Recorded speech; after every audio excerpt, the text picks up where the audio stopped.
so I have this loaner from Tesla. It's a 2021 standard range dual motor, and yeah, there's quite a bit of differences from my 2023 Model Y rear wheel drive. Now we'll get into why that is at Tesla right now anyways, but just wanted to go over this vehicle quickly with you guys to share some of the differences that I noticed. First off, this is one of the major differences. This is broken, but you'll see it's a shiny gloss black. They use those on the older Teslas.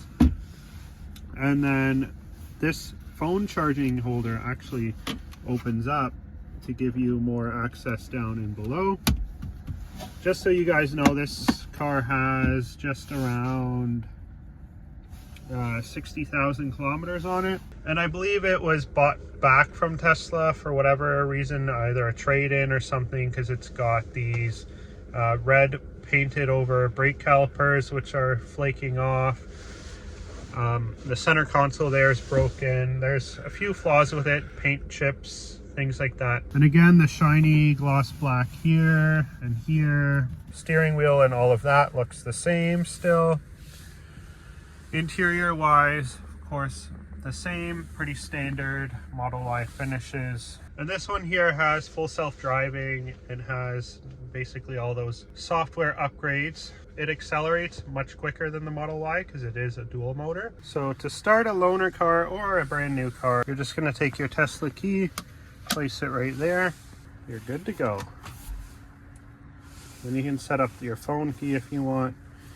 And this one has full self-driving, so you've got all those features. So you may be wondering why I even was at Tesla bringing in my Model Y to get fixed. So I had an airbag light that had pretty much been on since I purchased the vehicle, and it was due to a faulty sensor in the seat on the passenger side. So no immediate danger or anything for the driver's side, but in the passenger side, the defect basically was that it may or may not allow the airbag to deploy in an accident. So of course that is a safety concern. Now this was all covered under warranty, and it just needed a part repaired on the vehicle. So I had them replace that part once at home. They did the mobile service, came out, replaced the part. Everything was good to go at that time until 20 minutes later when I was driving, and then the airbag light went right back on. So I had to then get another mobile service appointment done. Now I put that off and put that off and put that off. But eventually I had another mobile service tech come out and take a look at it, and he realized that if he replaces that sensor, it's just going to be faulty again. It is faulty from the factory. So he advised me and actually put in his notes to book me in to have further diagnostics done on it at the service center, and he booked me into the service center. So I brought my vehicle in, and they said they're going to need the vehicle for an entire day, maybe longer.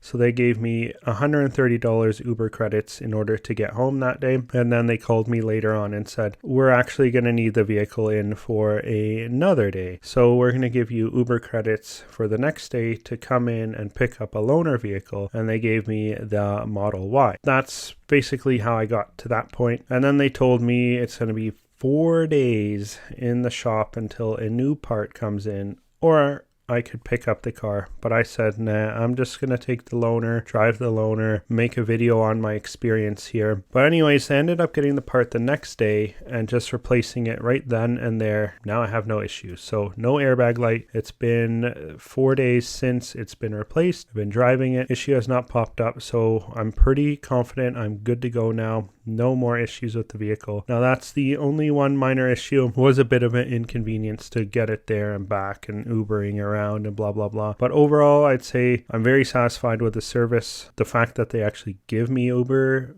credits in order to get myself home or work or wherever I may need to use it, and they don't really have a limit. They just give you $130 per day that your car is there, is what they did for me anyways, until I got the loaner. Awesome service experience. Going through that process has definitely made me want to purchase another Tesla and stay in the Tesla family. I don't see myself actually ever leaving the Tesla family with the experience I've had through the service center with both my Model 3 and my Model Y. That's where I'm at. I'm hoping I can get that Cybertruck at some point, but we'll see when it comes to Canada. I hear 2026 is the earliest that they're going to bring the Cybertruck to Canada, but we'll see.